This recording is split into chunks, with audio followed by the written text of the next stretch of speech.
TVP bierze na serio żarty WTS-u i sięga kolejnego dna w manipulacjach. Norwegia nie ufa polskiemu wymiarowi sprawiedliwości. No skandal. Miało nie być akcyzy na alkohol i papierosy, a jest. O tym m.in. powiemy w dzisiejszym programie WTS. Czwartek, 4 listopada.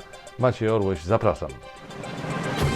Dzisiejszy odcinek chciałbym zacząć od pewnego wątku prywatnego. Otóż pisarz Józef Mackiewicz, na półce za mną widzicie kilka jego książek. Mój stryjeczny dziadek, czyli brat mojej babki, matki mojego ojca, a także brat Stanisława Cata Mackiewicza. Wiem, to jest bardzo proste, więc nie będę powtarzał. No dobra, bardzo szybko. Józef Mackiewicz, mój stryjeczny dziadek, czyli brat mojej babki, matki mojego ojca, Kazimierza, a także brat Stanisława Cata Mackiewicza, był bohaterem obrad Sejmu kilka dni temu. Sejm prawie jednogłośnie postanowił, że przyszły rok będzie rokiem Józefa Mackiewicza, a okazją jest stulecie jego urodzin. Po głosowaniu okazało się, że posłowie rąbnęli się o 20 lat, bo stulecie urodzin Mackiewicza było w roku 2002, a teraz będzie 120-lecie. No ale okej, nawet posłom zdarza się pomylić. Natomiast cieszy to, że mój stryjeczny dziadek zadziałał jednocząco na polską scenę polityczną. Inna sprawa, że jakiś czas temu został niestety zawłaszczony przez prawą stronę sceny politycznej, a nawet tę skrajnie prawą, co jestem o tym przekonany, by go wcale nie cieszyło, bo owszem, był zaciekłym antykomunistą, ale nie był nacjonalistą, antysemitą i na pewno nie podobałyby mu się działania panów Bąkiewicza, Rydzyka, Macierewicza, Ziobry i tak dalej. Lista jest długa. Zmieniam temat, ale wątek znowu będzie prywatny. Jestem dumny, nie ukrywam tego, jestem dumny z ponad 185 000 subskrybentów mojego kanału na YouTubie i ponad 220 000 obserwujących mnie na Facebooku.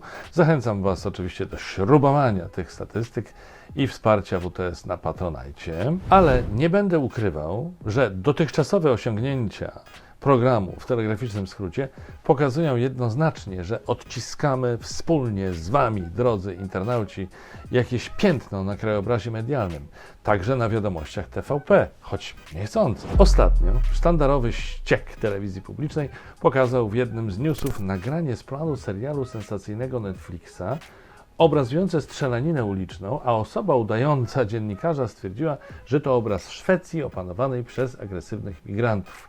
Przypomniało mi to jeden z ostatnich odcinków WTS-u, kiedy pokazaliśmy małpę rzucającą odchodami w publiczność, a ja stwierdziłem, że to kolegium redakcyjne Wiadomości. Ludzie, to był żart, nie wzorujcie się na tym, tak nie można. Pani Kurski, Olechowski, pani Danuto Cholecka, dość już tego, kończcie, wstydu oszczędźcie. Czego jeszcze mamy się spodziewać w kolejnych wydaniach? Pokażecie Hannibala Lectera i powiecie, że to Donald Tusk? A skoro już jesteśmy przy krajach skandynawskich, co do których tyle pretensji mają prawicowe media, to właśnie Norwegia kolejny raz nadepnęła na odcisk prorządowym propagandzistom. Jeden z tamtejszych sądów odmówił ekstradycji do Polski mężczyzny podejrzanego o przestępstwo, który w związku z tym był ścigany europejskim nakazem aresztowania. Dlaczego? Sąd stwierdził, że państwo polskie nie jest w stanie zagwarantować mężczyźnie uczciwego procesu.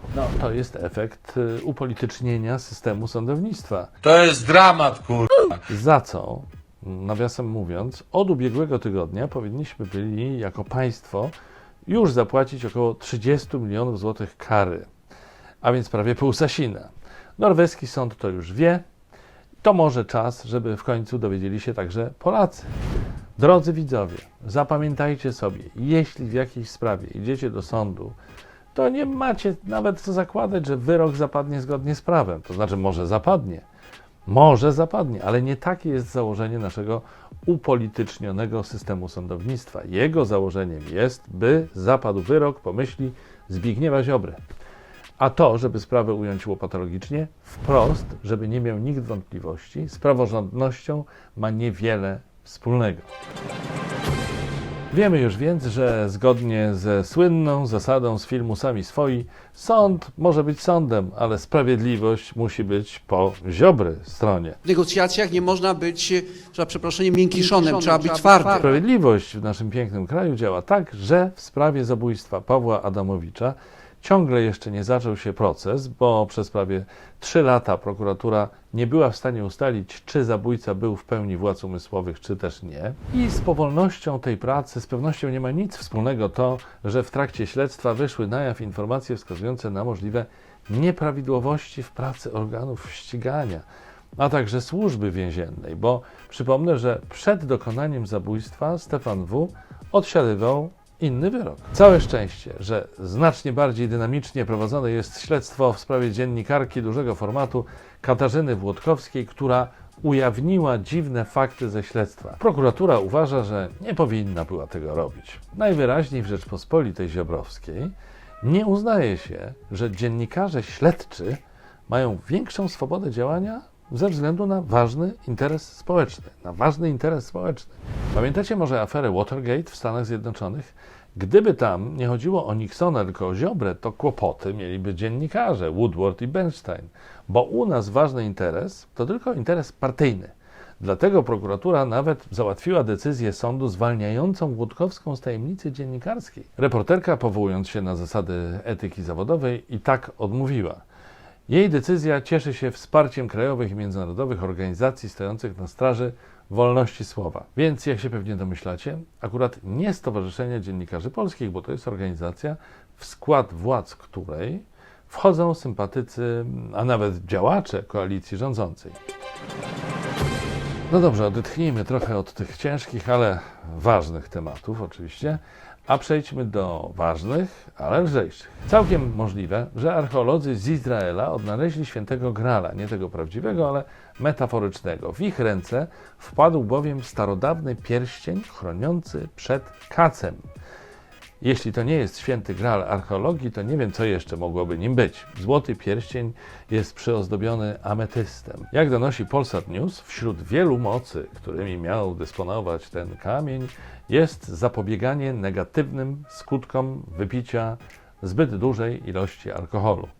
Ametyst miał zapobiegać kacowi, powiedział wprost ekspert Izraelskiego Urzędu do Spraw Starożytności Amir Golani. I teraz tak, moi drodzy, powiedzmy sobie jasno, taki pierścień przydałoby się wprowadzić do masowej produkcji w Polsce. Zwłaszcza, że sytuacja ekonomiczna i polityczna skłaniają do poszukiwania ulgi w niezdrowych używkach. Innymi słowy, że jak mówił Franz Maurer, a ja już w WTS też wspominałem, życie na trzeźwo jest nie do przyjęcia. A, kiedy świat na trzeźwo jest nie do przyjęcia.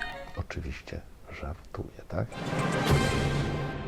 Ale nasza władza postanowiła w inny sposób uchronić nas przed kacem, podnosząc akcyzę na alkohol. Znowu żartuję.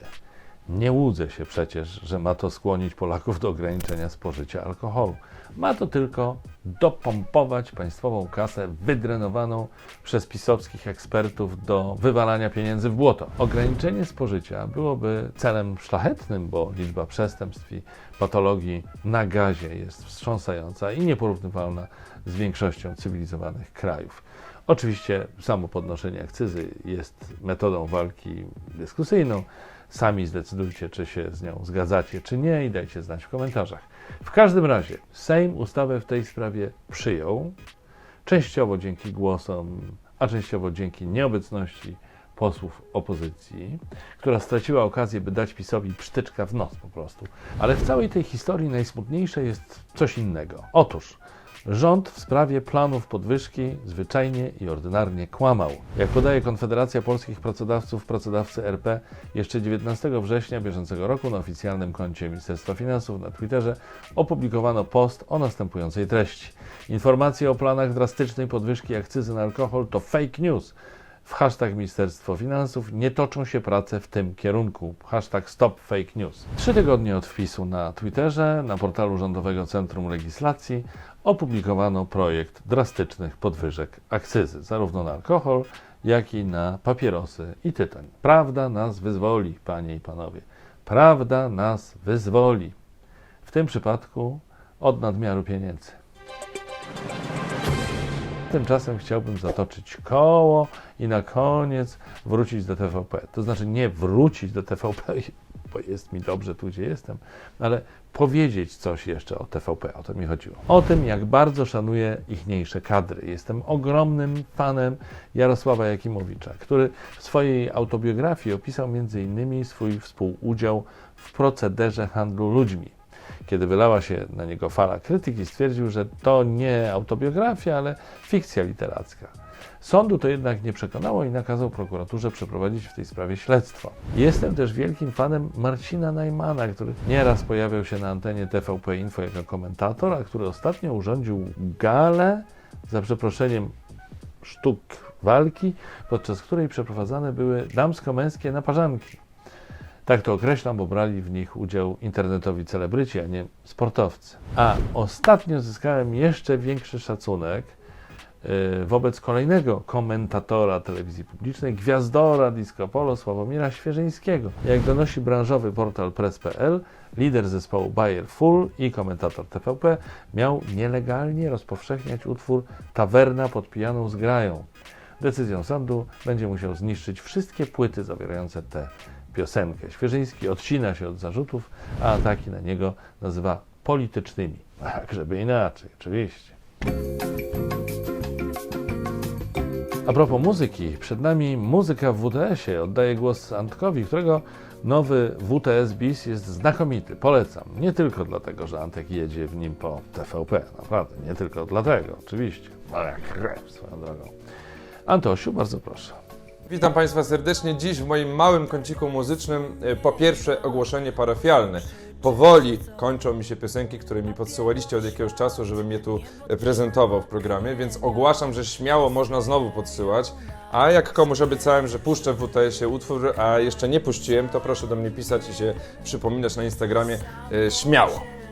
Tymczasem przed Państwem WTS-owy rekordzista, bo to chyba jego już 4. raz w tym programie. Przed Państwem Arek Kłusowski w utworze Papierowy dom.